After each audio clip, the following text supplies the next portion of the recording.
Elephant Man Podcast Network, grown man conversations dealing with elephants in the room. It's your man DB.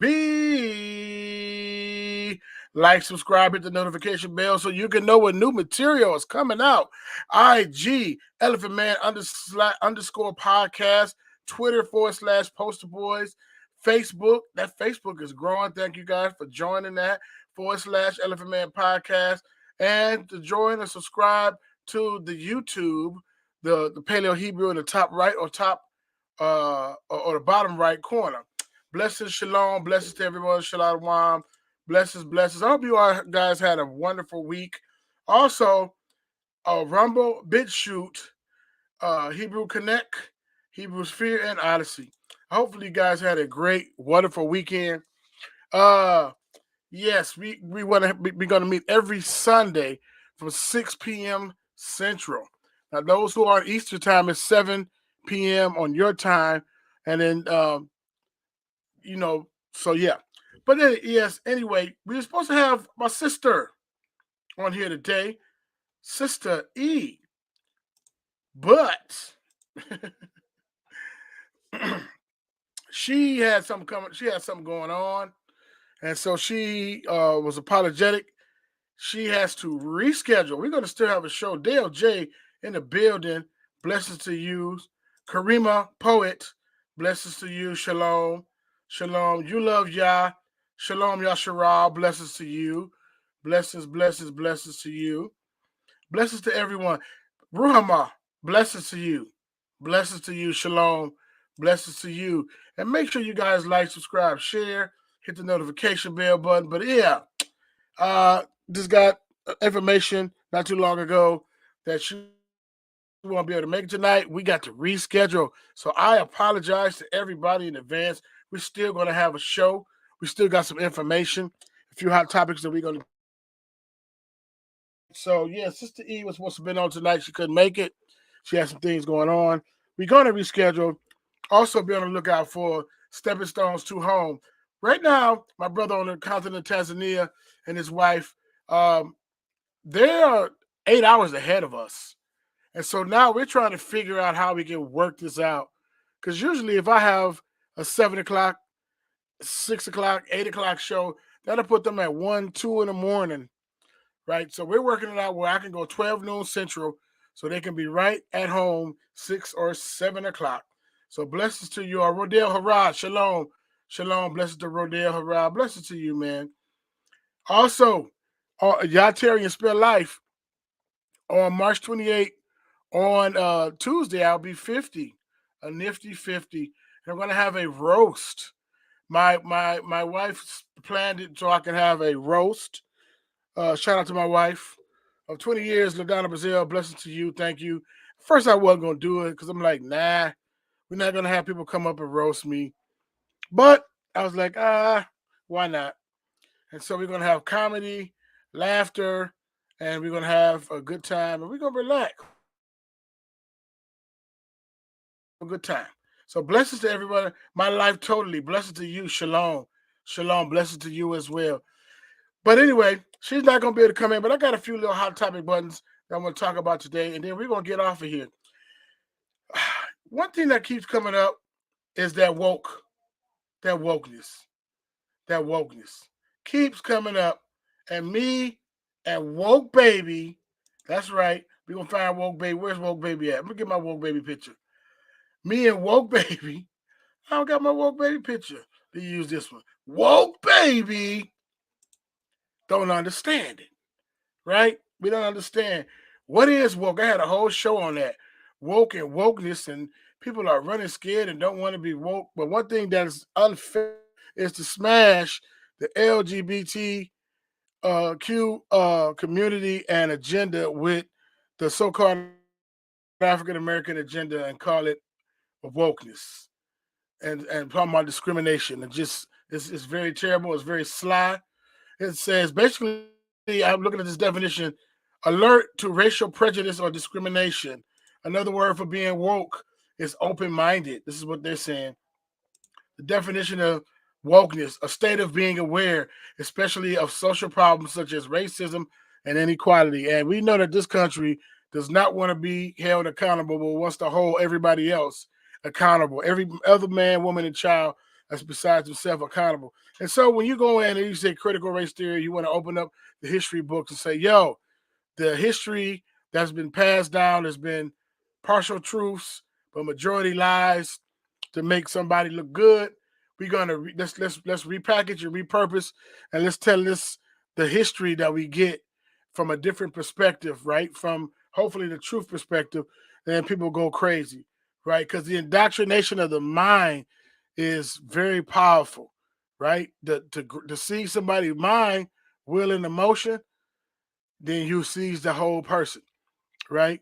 And so the kingdom of racism, white supremacy has to show one up on a group of people, and somebody else got to be inferior, somebody got to be superior.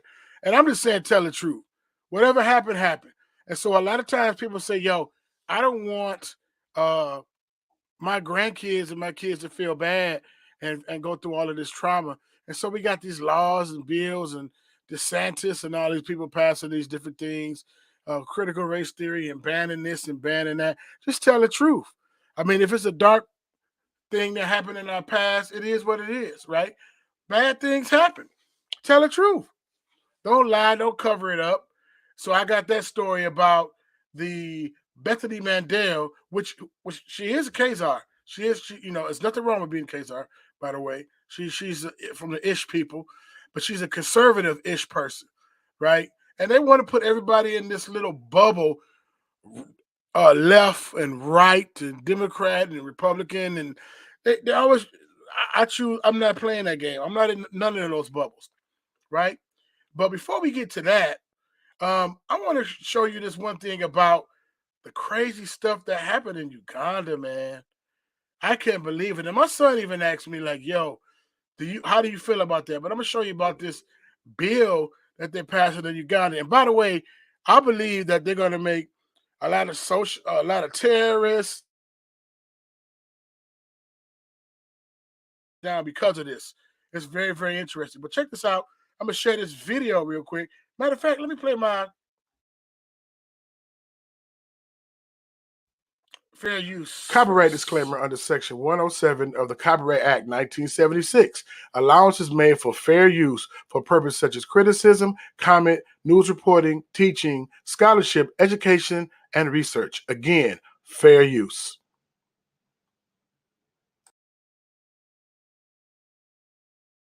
All right, fair use. So fair use, I'm just showing videos. And the weird thing about it is a lot of these videos I pull are from YouTube. Like, how can I get a strike or hit up for showing your platform? I don't get that. I really, really, really don't get that. But I'm gonna say shalom to a few people before we go in there. Danielle Felder, shalom family, blessings. Ernest Higgs, shalom, blessings. For all those who are coming in late, we're supposed to have Sister E in tonight. Where is Woke Baby? I got to get the other picture of Woke Baby going on. I got to get that other picture of Woke Baby because this is my picture of Woke Baby right here. But I got my other picture of Woke Baby. I'm going to find my picture. Oh, there we go. Woke Baby. Say subscribe, like, and share. Right? So also another word for woke was conscious or being to be understand, because guess what? If you want to control the bodies and souls of men and put people under a certain spell and have them just not clothed in their right mind, you got to take their mind, their will, and their emotions, right?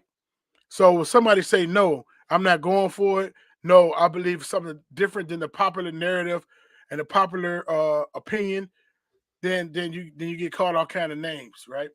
And they say wokeness is being weaponizing people. But anyway, let's go right into this video real quick. Let's go right into the video real quick. Again, if you're just not coming in, Sister E will not be able to make the show today. So we're gonna do a little show real quick and get off. But Uganda passed a bill banning people from identifying as LGBTQ. Unbelievable. Check it out. Tonight, if you identify as gay in Uganda, it could land you in prison for the rest of your life or even the death penalty in certain cases. The change comes after Parliament passed a new bill with widespread support to crack down on the country's LGBT community. In our country, we will have our morals. We will protect our children. We are going to reinforce the law enforcement officers to make sure that homosexuals have no space in Uganda. The bill still needs to be signed by the president to become law, but it would make merely identifying as gay illegal for the first time.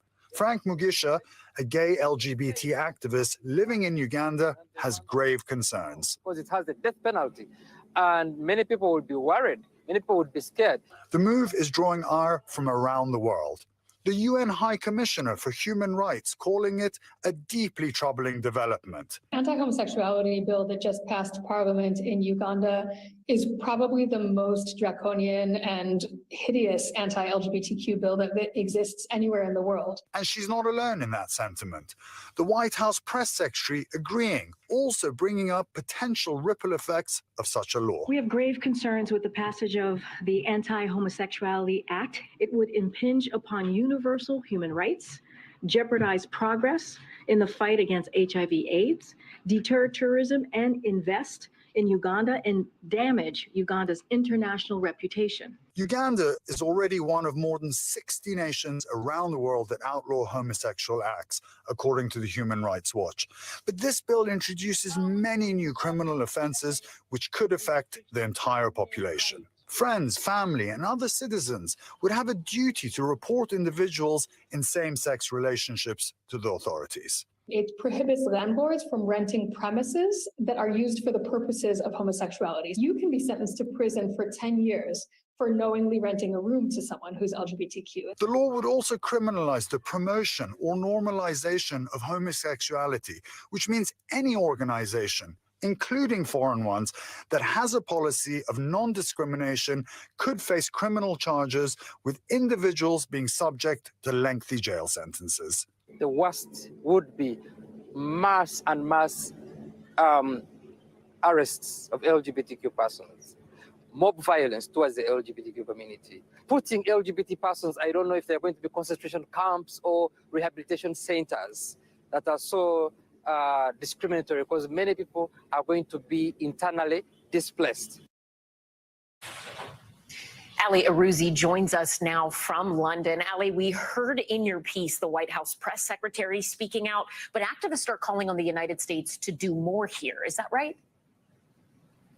That's right, Ellison. The Ugandan LGBT community and activists want President Biden to send a clear message that this bill will not be tolerated and Uganda will become an international pariah if it's passed. They say that if he doesn't do that, that sends a message to other countries considering similar measures that a blind eye will be turned to bigotry and discrimination. Ellison?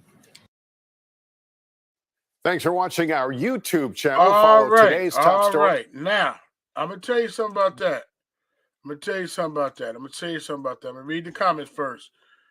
That is crazy to get the death penalty. That's crazy. Now, I'm going to tell y'all like this. I'm going to tell you. Some of y'all might be tripping off me when I say this. Here we go. Now, because my son asked me about that. So, even though I don't agree with their lifestyle, hear me out, right? I don't know if they should get the death penalty. I don't know if they should get go to sentence and go into jail and fined, and I don't know about that, right? Because I'm gonna tell you, even though I don't agree with the lifestyle, Abba gave all of us. And this is not being easy on them. He gave all of us sovereignty to choose in this cylinder called time, right? Now, if you choose him, praise the Most High, you live, it's all good. If you go against him, there's a point a man wants to die, they come to judge it. But to say, look, either you do it like this or you getting a death penalty. Either you do it like that or you going to jail. Either you do it like that or you going to get hit up with a fine. No. I don't believe in no bullying. I don't believe in none of that. Even though I don't agree with the lifestyle, right? Somebody can be totally against what I believe, right, or what I do and how I move. But it shouldn't be no violence. It should be no death penalty. It should be none of that. What y'all think about that? I think that's extreme. I think that's, I don't know. You're trying to scare it out of people. You're only gonna have people scared for so long. You get what I'm saying? But then on the flip side, it's weird because it's like Joe Biden said he don't like that. Like who is the United States, man? Who is it? Like they just the world police. Like they just like the United States is going to get involved in every sector of life. Like they're the moral compass. Like they don't steal, kill, or destroy like Hasatan himself. Let me chill out. It's supposed to be a nice show. Who are you? You're not the moral compass. You got the biggest guns for now, but you're not the moral compass. We're going to do this, that, and the other, and Putin's a war criminal, and you're going to do. Man, what about your war crimes? What about your discrimination against true Israel?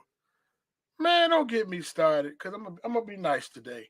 It's Sunday evening, and it's supposed to be nice. So I'm going to chill out. But I just, every time it's a story around the world, it's like the United States said, and the United States did, and the United States said they was going to do. Man, who is you?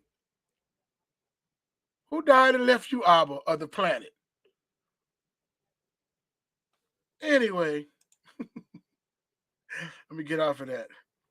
What about them $100 laptop? Ooh, see there? Ooh. America would be happy to accept African LGBT. I bet you. Wow. Now that is interesting. Every immigrant except for our immigrants. Wow. Shalom, man. The Adams. Missed you today, brother. Revelation 12, verse 9. Hashatan, the dragon, has the whole world lying in darkness. What good is bad according to today's standard? Absolutely. You're right. Right. Randy Powell. Yeah. A straight bully, man. Like we're gonna stop this. I'm like, man, you can't even cut us a check. Because we're looking for some kind of handout. You don't even no CRT, no wokeness, no quote unquote wokeness, CRT. You don't put no negative light to what you did and what you're doing and what you've done. But you want to be the moral compass and the world police. Boy, I tell ya. Shalom, Arrow Spike. Hey, yo, this funny right here. That's what Chris Rock said this. Y'all, God bless America and no one else. That is crazy, man. This is the reason why Abba Yah and his law, statutes, and commandments is our moral standard at the end of the day. Straight up and down. Right? And not the ways of Babylon. But I digress because somebody going to have their feelings hurt on this live. So, but speaking of that immigrant thing, they were also talking about, it was, I know you're seeing this too, Putin and China, they bosom buddies now. So, I always say you don't even have to throw not shoot one bullet or throw one rock or shoot one missile. Immorality is what usually destroys the nations, right? Immorality is what destroys the nations. They don't have to fight one war, even though wars are planned. Immorality destroys the nations. First off. Second off, the dollar is just going through, man. People are removing, a lot of countries are removing their trust in the dollar. They don't have trust in the dollar no more. Right? And they're moving their currency to other means, right? And so America is propped up with a stick. Man. So anyway, let's check out this right here when it's talking about, and I know y'all, some of y'all don't like redacted, but some of the stuff that they be talking about, they be calling each other out. But let's check this out. Putin and China is just booze and buddies now. Check it out. Upend the global world order. I'm going to show you all of the new data and the info in a minute. But first, the US just announced they're getting ready for war with China and Russia simultaneously, because we can't just do one without the other, right? See, war with China and Russia simultaneously. What is going on? You know what? I always say this. I said it yesterday or the day before yesterday. John Wick is a movie. Commando is a movie. Rambo is a movie. What? Anyway, I'm going to let it play.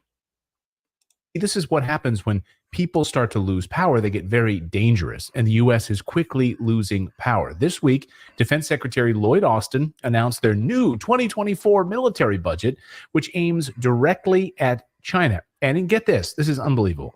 It includes a 40% increase in spending to attack China.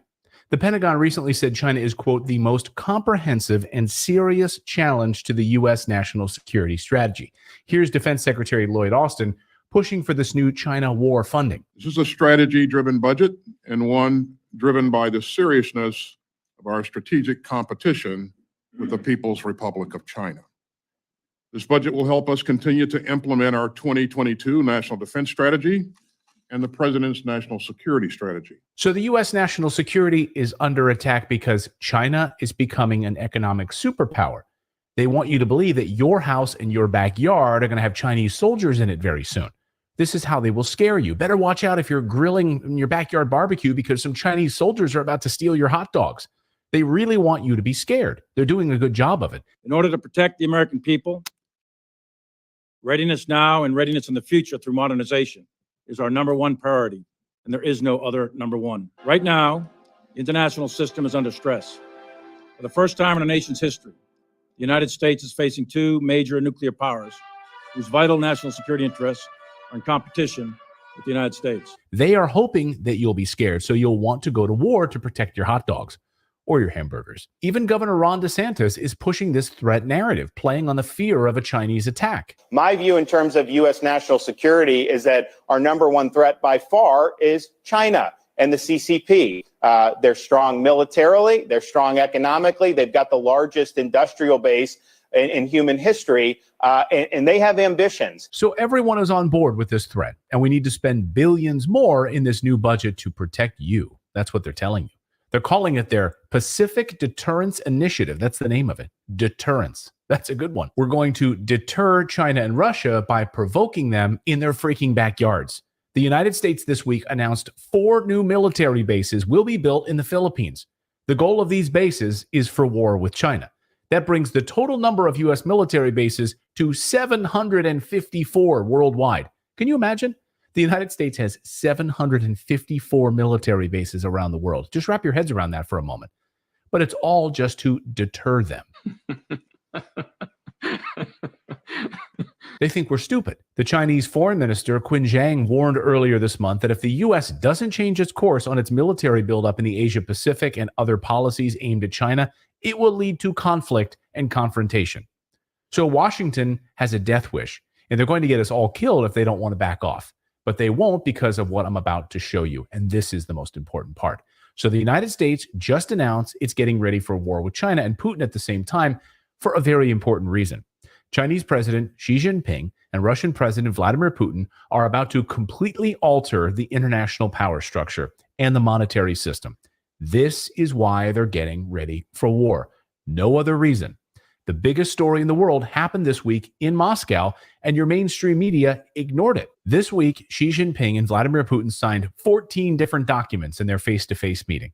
The biggest had to do with trade and currency. It's perhaps the biggest story in the world right now, but again, the U.S. media was obsessed with something else. He could be days away from becoming the first former president to be indicted. Donald Trump is under multiple criminal inquiries. If he's about to be arrested, it almost certainly means he's going to be indicted. The media wants you distracted from the U.S. banking crisis and the decline of the U.S. dollar.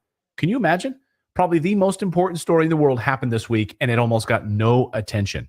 So let me know in the comments if your newscasts in your local markets covered this story. Probably not. So let's give it some All real right. attention right now and So give you the very most. interesting, very, very interesting. So like I said, them guys, they be, you can't throw stones if you live in a glass house, pretty much. You can't throw stones when you live in a glass house, right? And so U.S. is acting rabid, like a rabid animal. You know what I'm saying, with rabies, just foaming at the mouth and going crazy and making weird decisions, a reprobate mind, weird decisions, right? And that pride is intoxicating. That pride is unbelievable, right? Because they got weapons like you got weapons. They got a 200 million man army. I'm not saying that out of fear. Why you gonna go build something in their backyard? The same thing like the Khazars did. They went and occupied Palestine and just start building stuff. The Palestinians there, they mad, and then you call them terrorists. It's like, no, you just don't start building in my backyard. People have the audacity, man. I just don't understand that. But again, it's a power. They know that it's going to be a power shift. They know that it's going to be a power shift. I wish I'd have put that story up about Kamala Harris just going over to meet with Ghana and a few other African countries, right? Because they're playing behind the ball. It's a lot of international ties to Africa. Africa is the greatest continent, and not because I'm from there, but I'm just saying, and stat-wise, as far as resources, rubies, cobalt, gold, diamonds, right? And a lot of these countries have been surviving because of the wealth of Africa and the backs of the so-called African people. Been bankrolling, been France, a lot of countries, right? Portugal, Spain, they are surviving literally because of the wealth in Africa. And so it's going to be a pivot when this global reset hit. And so U.S. is scrambling. You're trying to fight two of the strongest nations in the world, right? For what? And then here's another thing that's kind of weird. You got trade with China. Are you friends with China or are you not? You got trade with Russia. Are you friends with Russia or not? Right? You share a border with Mexico, but you're talking about going in and invading Mexico. So it's kind of it's the like Debo from Friday. Like, that's crazy. Like, that don't make no sense. That makes no common sense at all. If they cut off because we don't, a lot of the stuff we like to get from Amazon and eBay and order online and all of this different stuff, that comes from China. The people we talking about getting into it with. I'm talking about the United States. A lot of that stuff that we get will be cut off, right? And it reminds me of when everybody tried to get upset with Russia.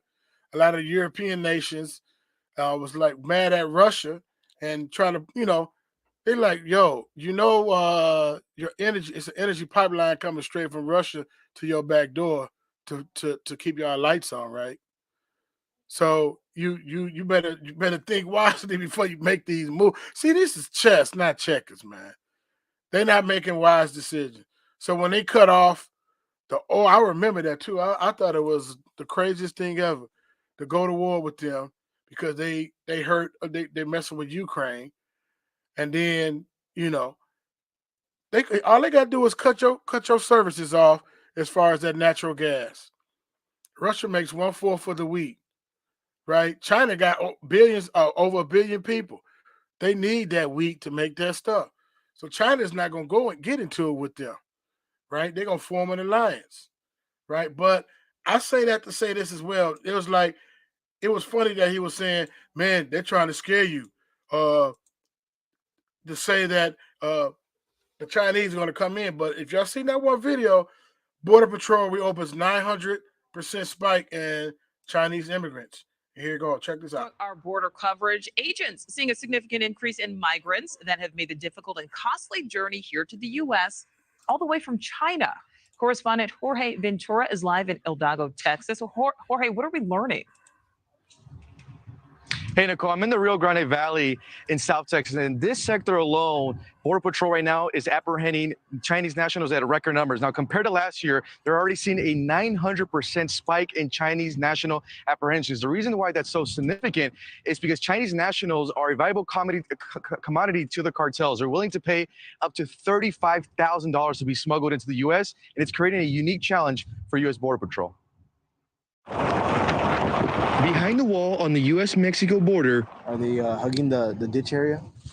Is the Texas Department of Public Safety, working in partnership with the Border Patrol to stem the flow of illegal migrants crossing into the U.S. We spend time with the Texas DPS brush teams to get a firsthand account of the issues they face every day. They're dealing with the uptick in Chinese nationals, especially in the Rio Grande Valley sector, which it's unusual. Before, we would never see this many Chinese nationals coming across this area here. The numbers back up Lieutenant Olivares. In the first 5 months of the 2023 fiscal year, there have been 4,366 encounters with Chinese nationals at the southwest border, with 1,368 in the month of February alone. It's a very lucrative business for the smuggling organizations, especially dealing with Chinese nationals, where they're having to pay anywhere from $35,000 and up. We saw the firsthand number of Chinese migrants making the journey. Did you just arrive here in the United States? Communicating through a translator app. Yeah. Today. Zhang Kaiyu is one of those individuals. He fled China because of the strict COVID-19 policies, sharing the video of what he had experienced before fleeing the country. His journey to the United States began in Ecuador. Panama. From there, Zhang made his way to Neocoli, Colombia, where smugglers coordinated his travel on the boats to Panama and passed through the Darien Gap. Zhang was issued a temporary visa in Mexico before finishing his journey over the wall and into the U.S. Why did you decide to come to America? Yearning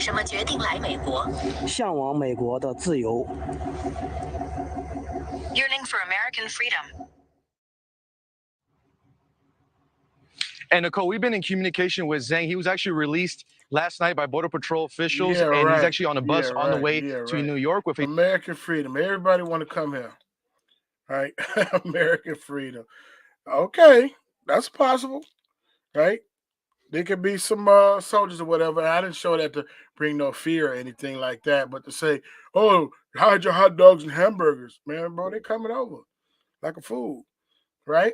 And so I don't understand that, man. That frog in the water pot, if you throw a frog in a boiling water pot, it'll jump out. But if you put him in there and turn the heat up, and he'll slow cook to death. Let's look at some of these. You know who they are. The bully. Okay, let me go down here. We got some more. Okay, who else we got? Charles Ross. They have sold off most of their American debt. Yep, they did. Right. It's called a no-win situation. As my grandmother used to say, this world is on its way to hell in the bread basket.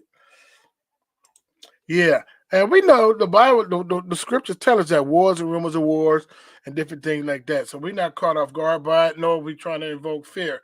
But I'm just saying, it's just real wild, man.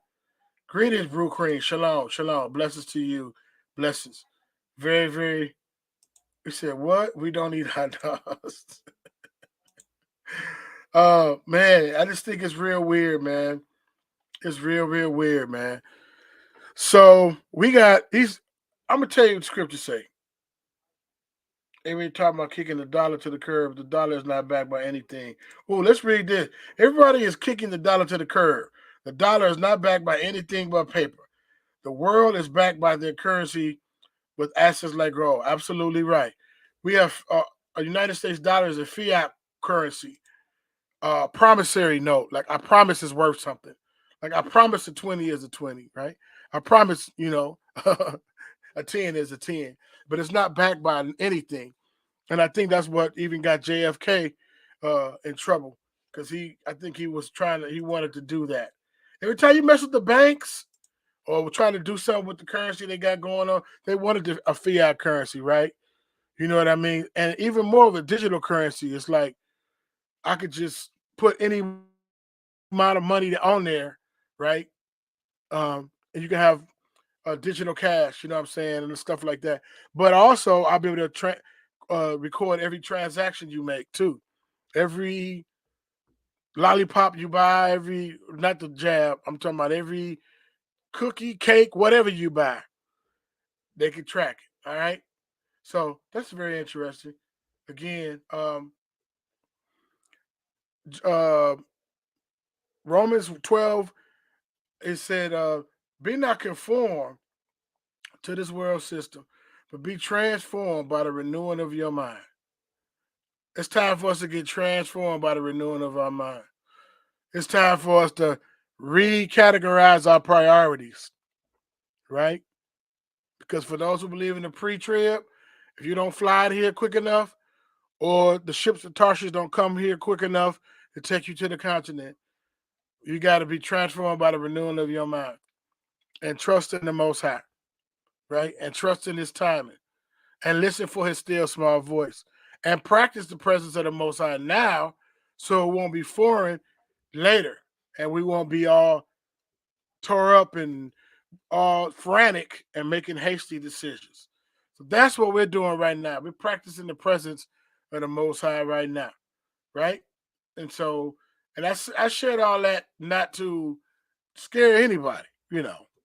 The perfect love of Abba Yah casts out all fear, but to wake up and not be put our head in the sand like the ostrich. We put our head in the sand to not make it go away. If we plug our ears up because we don't want to hear it, it will not make the truth go away, right? It said they that worship Him must worship Him in spirit and in truth. And so the truth is hard pill to swallow sometimes, but then we can be able to walk into better walk in discernment and stuff. All right. So let me see what else is on here. Yes, you saw that? Yeah, absolutely. And I think that might have been on Tail channel, somebody's channel.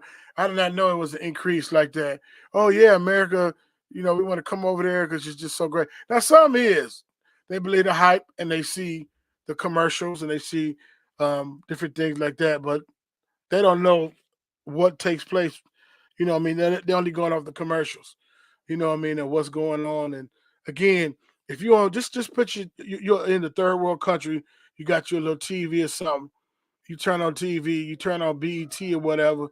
If people walking around with chains, necklaces, big old Benzes, and all this different stuff, Hummers, SUVs, welcome to my crib, pimp my ride, and you'll be like, man, you'll think everybody over here in the Northwest, in the North America is living like that. Just, man, wealth upon wealth, right?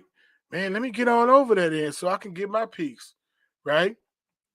And but then it's a harsh reality. That's not what it's always about, right? But there's no yeah, man. Yeah, man. And I have not even watched the new Berean show. I was going to ask Sister E. That was going to be one of the questions. You know, I asked about, the Berean show. What did she take from? I think it's like 4 or 5 hours long. And who was true Israel? And it's either you can't identify true Israel, or it don't matter. We all spiritual Israel. We replace Israel, or none of that. That don't even matter. Right? Just start off in the New Testament. It's like starting off in the middle of a movie or middle of a book, right? If they developing characters and they developing something, right? You just start watching a movie in the middle of the movie. Wait a minute, why he come to the door mad like that? Why she jump out the window like that? Why he shooting that? You don't know what's good. You in the middle of it. You don't have the background of it. And the so-called Old Testament give us the background. And the so-called Old Testament, this is what Paul and all of them guys was living out. And that was a Torah. That's what they was reading. That's what they was living out. They was living out those manuscripts, right? And so it's the history. It's very, very important. And Abba Yah is for it. She said, beloved, I wish above all things that you may prosper and be in good health, even as your soul prosper. But a lot of people, I don't know. They said they will kill you and think that they're doing me a service. Scriptures say, I'm paraphrasing it, and not always actually physically killing you, but assassinate you, assassinate your character, right? And think they're doing the Most High service. And Paul thought that too for a while, right? He killed Stephen, or when he was a part of stoning Stephen and killing other folk, and thinking he was doing the Most High a service. What happened in Acts 9 on the road to Damascus to go kill some more of Quote Shem, followers of the way? Abiyah blinded him and knocked him off his beast and said, yo, why you persecuting me? You're not working for me. You're working against me, right? You very learned, right? Roman citizen, learned at the feet of Gamaliel and all of that, but you going against me. And you killed my followers of the way, my Quote Shem. Don't do that, you know? And so Barnabas came along. Y'all know the story is like, you know, Abba dropped in the spirit. Yo, this man legit. He washed his eyes. The Quote Shem didn't believe it. Said, nah, man, he trying to get on the inside, right? He trying to infiltrate. And it took, I think I've read somewhere, it took 1.5, 2 years of him practicing the presence of the Most High and being around them, for they fully was like, yo, okay, he converted. He one of us. From Saul to Paul, he one of us now, right? Being transformed. Lethea Israel, shalom, blessings to you, you know. So that's pretty much it. I got this one other thing. Yeah, gold. Yep. It's backed by gold. Gold is shot up to what? The guild has shot up to 2,000. Yep. It's crazy, man. Hawkeye's 28. Shalom. Blessings to you. Blessings to you as well. They have a wall with the ladder. And sometimes you don't know what to believe, man. Sometimes you don't know if it's AI, if it's some crisis actors, man. Because whatever narrative they want to spin, man, they'll spin it. So, you know, you got to watch that with a grain of salt, too, you know. So, yeah, man, I'm not going to even show that last one with the Bethany Mandel with the woke. She couldn't even define woke, right? Come to find out, I looked her up. She is a Khazarian, you know, and there's nothing wrong with Khazarian. She is ish, but she's a conservative ish. But I don't think people want people to shine a light on those different things, right? That would be quote unquote trauma, mental trauma for some. You go in there and you got to get so many credits. The core 40, I think you got to get 4 hours of social studies. And a big part of that social studies, it transforms your mind, right? And if all we are is slaves with slavery and chopping down cherry tree and didn't tell a lie, was the Honest Abe and, you know, Thomas Jefferson and George Washington, and we show their good side. They don't say that they had, you know, slaves, and a lot of these people did a lot of different crazy stuff, right? A lot of the inventions wasn't even their inventions, right? So, but that's what's the narrative that's been taught. So you got one person sitting there learning social studies and U.S. history, feeling real good about them lies, and you got somebody else feeling bad. But then that critical race theory to say, yo, this is what happened, or you're going to make my grandkids feel bad. Well, if it's the truth, say it. Let's talk about it, you know, without hurling insults, and then we can start the healing process. But we have been through a lot of trauma in this United States. We don't want the world's smallest violin or the victim's mentality and no one to feel sorry for us. But we have really been through a lot. And so we got to trust in the Most High. Right? Matter of fact, let's show a little bit of that, Bethany. Put my glasses back on so I can read. America,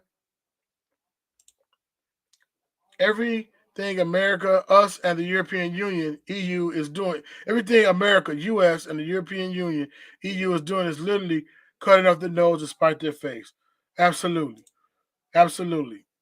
And then look up that video. Kamala Harris just went to visit, like I said, the continent. Ghana and a few other places on the continent. But they playing behind the ball now because China and Russia are going to be the next powers.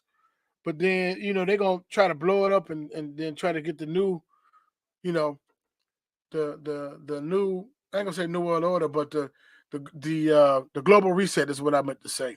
They don't use New World Order no more because everybody didn't played it out, right? Now they vilifying wokeness and stuff like that. Conscious, right? Consciousness or understanding. Scriptures even say, "With all I get understanding," right? And if we're on the same team, why would you want me to get an understanding? You say we're on the same team. Why would you want me to get an understanding? I want to understand. And all I get understanding, right? And I had made this comment too. We got people are banking off you being ignorant so they can capitalize off of it. We got a few folk, they write grants and stuff. I'm trying to get into the not-for-profit thing so I can teach about how to grow fresh fruits and vegetables and training different people. Where it's grants and this money's out there. You know what I mean? And if anybody's a grant writer, inbox me. But they, I don't write grants. I don't this, that, and the other. And they steadily getting all of the grants. Right? And they want you to be at a place subservient and ignorant so they can capitalize on it. That ain't no partnership. Right? And we can't do each other like that. We gotta look out for each other. And we don't know everything. Right? When we come together, we can do many things. Right? But if we all spread apart on the island, then we can't do that a lot of stuff. Fahalia the third, shalom, blessings to you. Yeah, but then that fake peace gonna come too. Shalia Rochelle, blessings to you. Charles West, blessings. Yeah, make sure you get those likes up. Make sure you get those likes up and subscribe too as well. Blessings to y'all. Love y'all 78. Blessings to you. Shay High Styles. That's always a blessing, brother. You and Sister Carol be on We Woke Now. Blessing to y'all. Shalom. So we just chewing the fat up. Those who coming in late, we're supposed to have Sister E. She had some come up, so we had to reschedule. But we still gonna go forth 6 p.m. Central on Sunday night. If Abba Yah be for you, who can be against you? If Abba Yah be for you, who can be against you? Right? So I'm gonna show this last little video. I wasn't gonna show it, but I guess I could show it about the whole. Some of y'all seen it about the whole. She wrote a book about wokeness, and she couldn't even describe wokeness. Here we go. In their new book, Stolen Youth, How Radicals Are Erasing Innocence and Indoctrinating a Generation, authors Bethany Mandel and Carol Markowitz make the argument that progressives are waging a battle on the American family and indoctrinating youth in politics, education, medicine, mental health, and even entertainment. The authors say that this is no longer a healthy or happy environment for these children. Co-author of Stolen Youth, Bethany Mandel, joins us now to discuss. Welcome, Bethany. Hi, thank you for having me.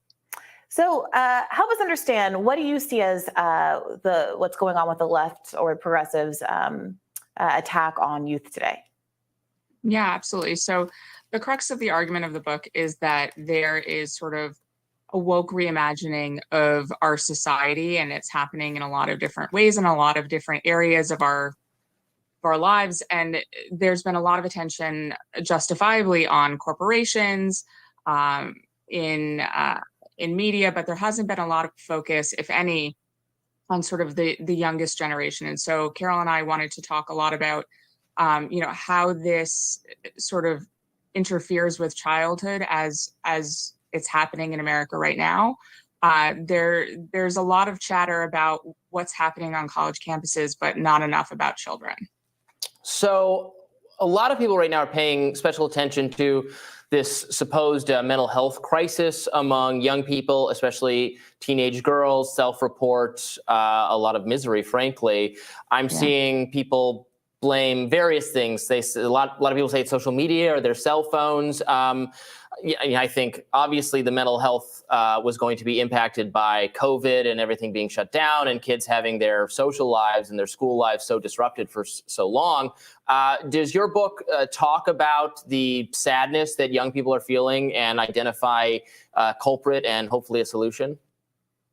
It does. So, I mean, there isn't an easy answer. And I think that the reason why, especially young girls, are feeling as distraught as they are is multifaceted. And a lot of what you hit is behind their sort of ever-growing misery. But there's another sort of aspect that I think hasn't been talked about enough, and something that we hit on a lot in our book.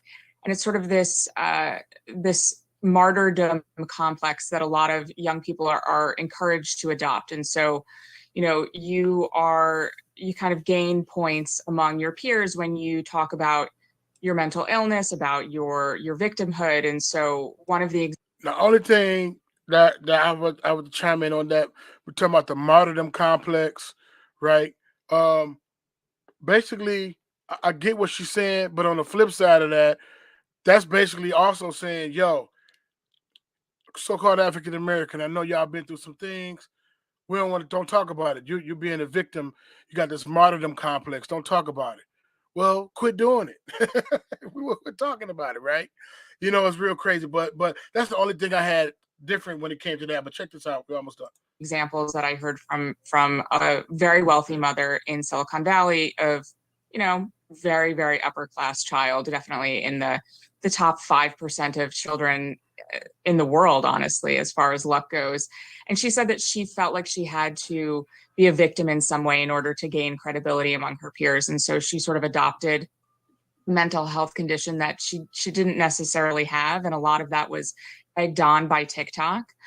There's been a lot of these kinds of things that have been written about as far as Tourette's syndrome goes, but she sort of just adopted this victimhood, and then sort of it spiraled. And when you tell yourself something enough times, this is sort of cognitive behavioral therapy. When you tell yourself something enough times, it manifests in some truth. And so we talk about that. We talk about the loss of resiliency for this generation, but the depression that a lot of young people are facing, again, it's mostly young girls, has a lot of culprits. How do you negotiate this idea of an outsized victim culture and people claiming mental health issues that don't really exist with a book and a discourse that's talking about the mental health issues that people do suffer and kind of framing kids as in a crisis? I mean, there's a kid on a milk carton on your book in a way that obviously points to the fact that there's something real there in your view. How do you disaggregate what might be characterized as a mental health crisis caused by a focus on mental health crises, and the idea that we should be perhaps less attentive to the idea that people who say they have mental health crises are in fact experiencing mental health crises? So it's hard to disentangle the two. And how do you know when a child is experiencing a genuine mental health crisis versus that of a child who is sort of perpetuating their own misery in order to gain credibility among their peers? And it's hard to know where one starts and one stops. But there is a line between having an honest and frank conversation about the mental health crisis that children are facing, in large part because of what we did to them over COVID, and sort of the perpetuation of victimhood. And so that's sort of the line that we try to address in Stolen Youth of where does one start and one stop? But the answer isn't necessarily clear. But what we address as sort of the way forward is to not idolize and to not sort of amplify mental health crises as something that gains you credibility points. It's something that is not good, that requires sort of treatment and conversation instead of sort of social cred. Yeah, I think that's definitely true. And it's a phenomenon that I have observed, that I've discussed with people in my life who are educators and mental health professionals. I definitely never deny the reality that there's a certain kind of cultural cachet that's emerged of kind of hierarchies of oppression, let's say. Yeah. But I've also seen a lot of people across the political spectrum express frustration with that.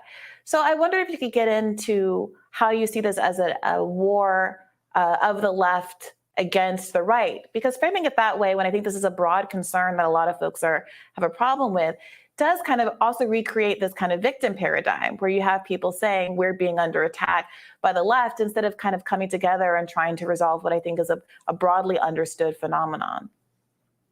And so in this circumstance, there's a lot of things that. So this is the part where it went viral when the young lady asked her, "Hey, can you explain what woke means?" And she really couldn't, you know.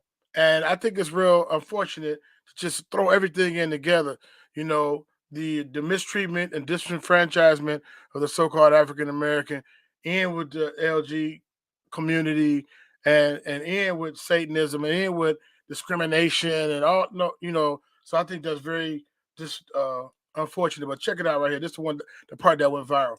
That are sort of a right versus left conversation, but this is not one of them. And I agree with you. I think that there are a lot of people for whom this argument resonates, and it's not just right left issue. We hope that, you know, parents of all political stripes will pick up the book. This is sort of a woke reimagining that is very, very, very far left. Only 7% of Americans consider themselves very liberal, and probably fewer of them consider themselves to be woke. And so, you know, when we talk about traditional what does that mean to you? Would you mind defining woke? Because it's come up a couple times, and I just want to make sure we're on the same page. So, I mean, woke is sort of the idea that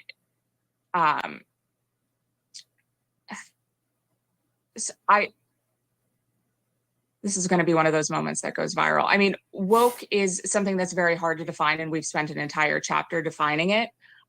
It is sort of the understanding that we need to totally reimagine and redo society in order to create hierarchies of oppression. It's hard to explain in a 15-second soundbite. Yeah, look, time. I mean, it's one of those things that. And it looked like the host of the show is about to come to her aid, because you got a whole book on it. You know what I mean? When you do a book and you do research, it's almost like you're a professional on it. And it was just a straightforward question. It wasn't loaded. She wasn't trying to catch her up. She was just saying, "Yo, what is it?" And by your definition, what's going on with it? Now here he comes trying to, rescue us. I mean, everybody is weighing in baying against wokeness. We do some of it on this show as well. It's definitely something, you know what it is when you see it, but is it wrong? It is. Will you define wokeness then? I would say it's the tendency to punish people formally or often informally for expressing ideas using language specifically that is very new, that no one would have objected to like 5 seconds ago. So it's easier to come up with examples like, punishing people for using the wrong pronouns or identifying structures of that kind. I would say it's the system of doing actual censorship. Let's take that example. Bethany, you're talking about small children. So is the argument in your book that a 5-year-old is coming home from school, not using someone's pronouns and getting castigated by their teachers or family for not being sufficiently woke? Or is there some other kind of phenomenon that you're pointing to more specifically that's affecting young kids in your book? So with the example of a 5-year-old, one example that one of my friends just posited on Twitter, her 5-year-old came home and said, "I like girls." And so that means different things to different people. For an adult, and sort of what the adults were sort of telling that child and what they understood they were sort of framing for that child was that it's okay to be gay or straight, and more of a sexuality question. Whereas for children, it's more, I like girls and I like boys. And the way that this is sort of targeting children comes up a lot in children's literature and children's movies. And so there's a lot of sort of hypersexualization of the content that's being fed to children that isn't necessarily age. Now, my only problem is, like I said, to try to combine it together, right? To try to combine, the LGBT agenda with the truth of what happened to us, the truth of the misuse and the abuse of the African American, the American people. So it's a mingling. And that's one thing that makes it so murky. So I get what you're saying as far as that, don't push your agenda. You believe what you want, do what you want, but don't You know, you send your kids to quote unquote school, public school, and then they're shaping their minds, their will, their emotion to think and behave a certain way, right? And sometimes contrary to what you teach, the scriptures say, train up a child in the way they should go, and when they get old, they should not depart from it, right? And so my biggest argument with all of that was, don't merge it. Don't merge it, right? Because they don't really want to talk about what the truth happened with slavery, right? The buck breaking. Matter of fact, I talked to an educator in Texas, and a lot of the curriculum, they're taking slavery out. Slavery is out. There was indentured servants. There was something else. I forgot the name. I don't want to say the wrong thing on this show, but they're taking it out the books because that's suppressing the truth. Like even when you gave the slave Bible, right? We talked about that. 2 years ago, I had a show about that. Shout out to Errol Spike. Errol Smith went on the show. Errol Spike. And we talked about that slave Bible when you take out certain books, Exodus and Deuteronomy and certain liberation scriptures, right, to fit your narrative, then you're tampering with the truth. You're tampering with the education of the truth. So how can you be a lover of the truth and a promoter of the truth if you're tampering?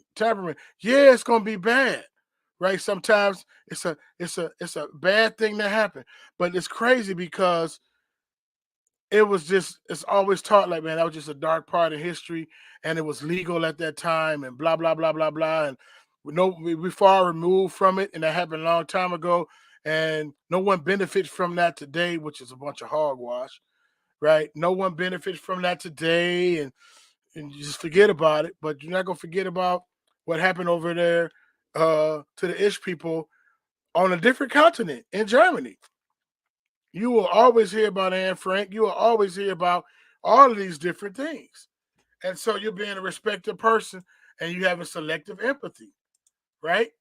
So we got different things going on when it comes to that.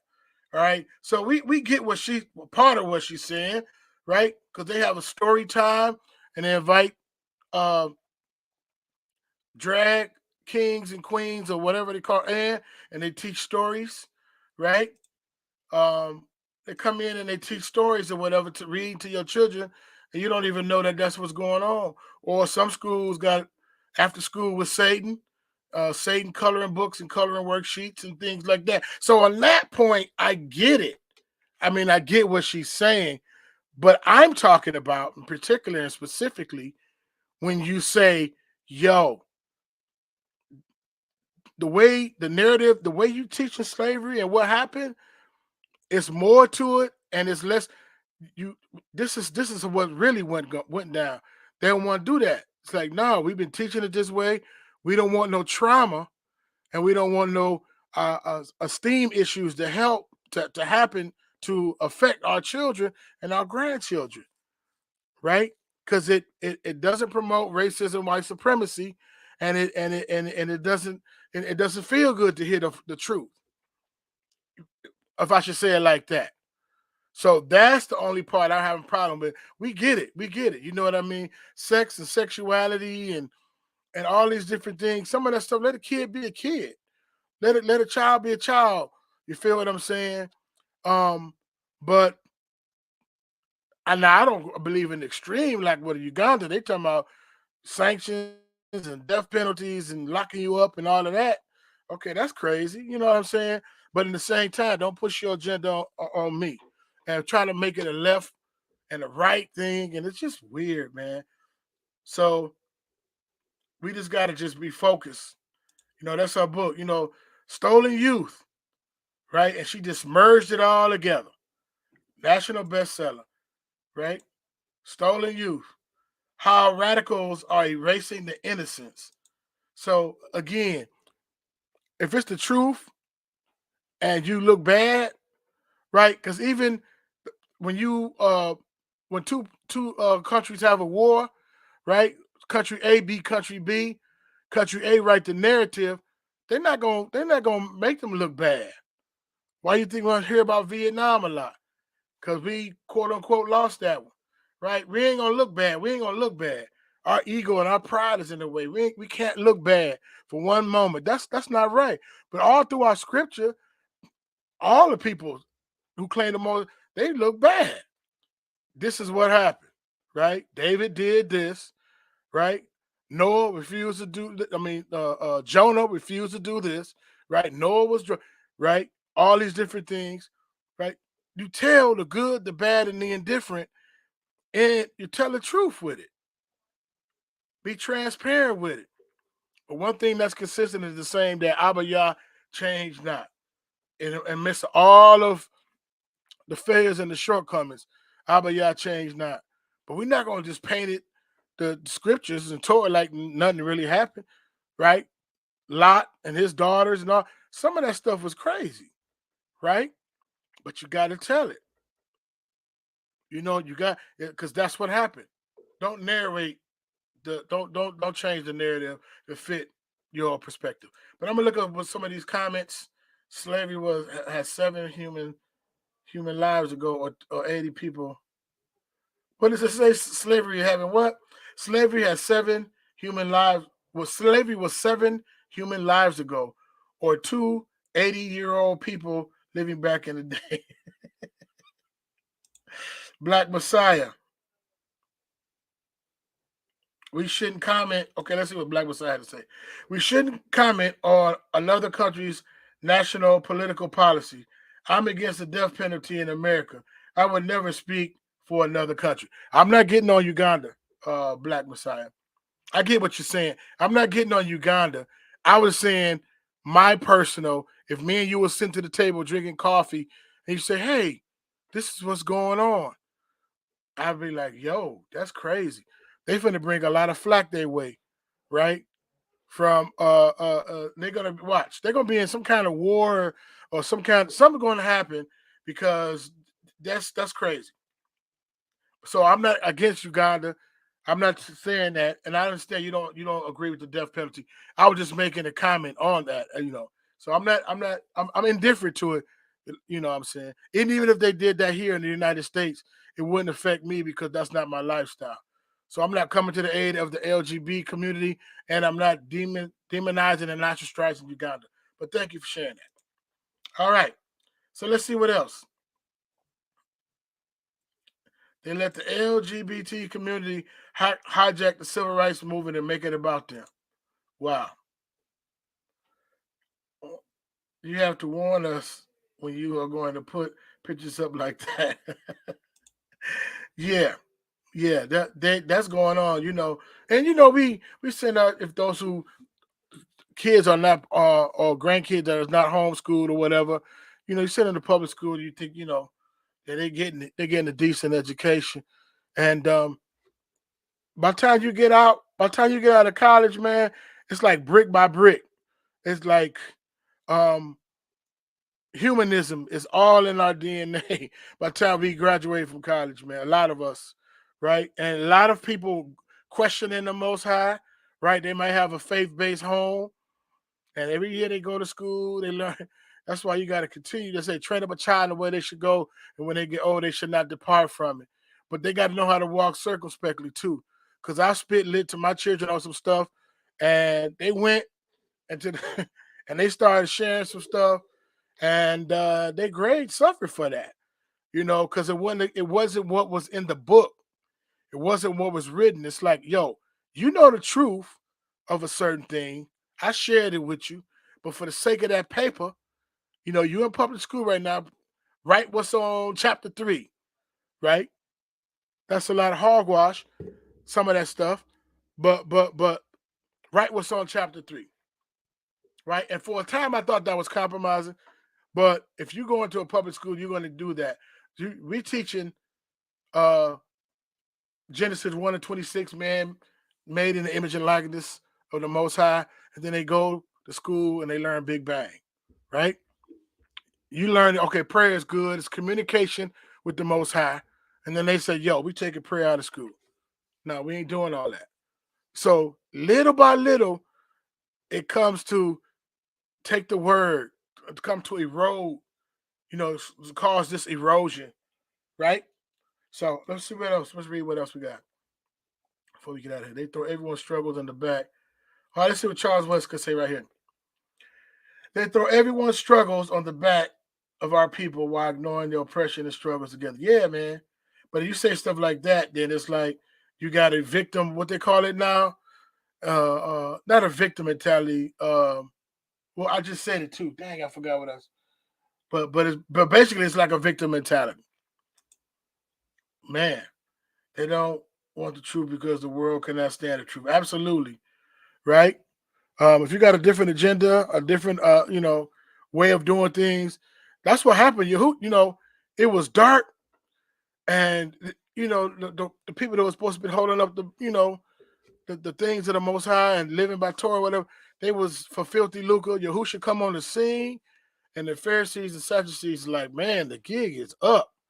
Man, he's shedding so much truth and so much light on our stuff.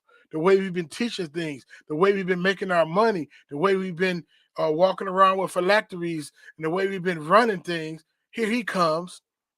He's shedding light on that. We don't want that. We good. We got a curriculum in place for the people of Jerusalem. We got a way how things go. Here he is messing with our money and messing with our ideology and our philosophy. And that's why they want to kill the Mashiach, right? But he couldn't die until it was time for him to be offered up. Amen. Over 400 years, yeah. Okay, but let's see what they say. That's what they do with CRT. They put together other agendas so the whole thing gets tossed out. Yeah, absolutely.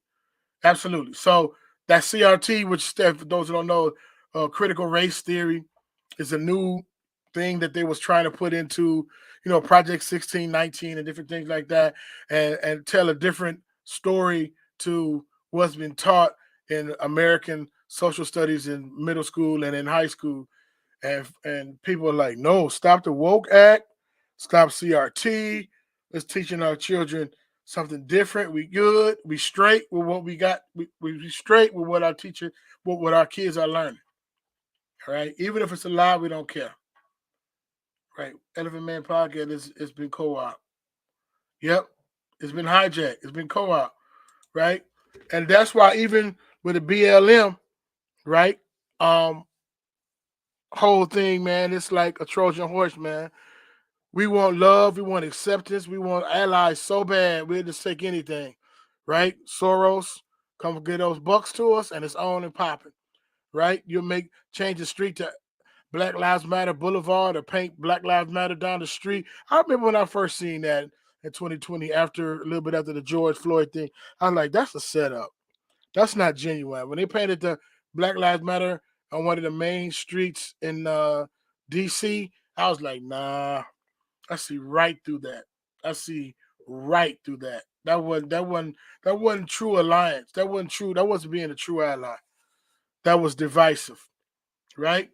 And that happens a lot of times. But we're gonna call it out. We glad homeschool because this is insanity. Yeah, absolutely. It's crazy, man. Right? So everybody want this quote unquote religious freedom and stuff like that. Shalom, Lynn. You missed a very spicy convo with the brother and the sisters. You can go back to the playback. So we're gonna get off of here, man, and hopefully I'm going to reschedule with Sister E, see what's going on with that. And then also Stepping Stones to Home, we're trying to correlate. Probably what's going to happen is I'm going to record it and then I'm going to pre-record it and then release it. But I've been talking to brother Stepping Stones to Home in Tanzania, and he can give us an update on what he's doing as far as digging that well and different things like that. I think that's very, very cool. A lot of us got a lot of talent, right, and ability, right? If we went over there, let's say every 6 months, 50 families deep with the resources, the things that we know, and it's not I'm not stroking our ego. I'm just saying we've been over here with the different experiences we have, right? And they can teach us some stuff too. But I'm saying, let's just say, for instance, 50 families per 6 months. Go to the continent. Go to a certain area, build it up, right? No bureaucracy, like I said before. Nobody stopping whatever, right? Man, we could build a whole community, man, of some talented people because we are nation builders, right? Everywhere we go, that nation is built up, right? So anyway, we're going to make it on up on it. My mom was telling about recent. Let me see what he's saying right here. Actually, my mom was telling me recently how she and my dad were sharecroppers during the first 5 years of their marriage. Oh, wow. Yeah. Absolutely. And I'm not old. My great-grandfather was born into slavery, and that's only 4 generations. Yeah, that stuff ain't gone, man. And then the condescending attitudes, right? You got a young alpha male, you know what I mean, survival of the fittest mode, and then he goes into this classroom. You know how the classroom setup is, right? And then all the attention is on him, right?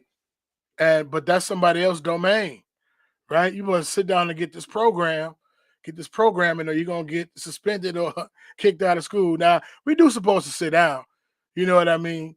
Some of us is hands-on, some of us need to move around, some of us learn different ways, right?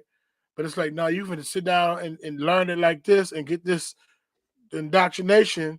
Some of it is good. I ain't gonna say it's all indoctrination. And then if not, you get sent to the principal's office and getting kicked out. I'm telling you, when I was in the 2nd grade, the 3rd grade, and the 5th grade, I had to sit right next to the teacher. Like, they try to move me all over the classroom. They're like, you know what? You sit next to me. I'm like, man. You know what I mean? And my desk had to be sitting right next to the teacher. I'll never forget that. And then it's like, turn around. Don't. I'll be sitting in the front of the classroom. Don't turn around. Right? It's crazy, man. It's crazy. It's a power struggle sometimes, you know, knowingly and unknowingly. You can say something serious, some kids will chuckle, and next thing you know, you get in trouble. I wasn't even trying to be smart. I don't even know why that person chuckling. Now y'all's truth. Shalom. The Whale Project was exciting. Yeah. So I'm gonna let them talk about that and a few other things. We just gotta correlate it because, like I said, the 8 hours stepping stones to home is 8 hours ahead of us. So if I do a 12 noon, they'll be like 6, 7 o'clock. You know, but if I do a 7 o'clock my time, it's gonna be like, I think it's supposed to be like 1 in the morning or something real weird. So we're gonna work it all out. The modern education system is designed for female students and not male students. Yeah, man. But then we get this condescending things, right? We got that zero tolerance. We get kicked out. We the most, if you look it up, we are the most expelled and the most suspended nationwide. It's like they just can't sit down. They just so bad. They just so this, that, and that. No, we got different learning styles, man. Got different learning styles, right? And so we got to take, I tell my sons, you got to take the value. They got something. You ain't got to be best buddies, but they got something you need, right? They got that credit. They got that class you got to pass.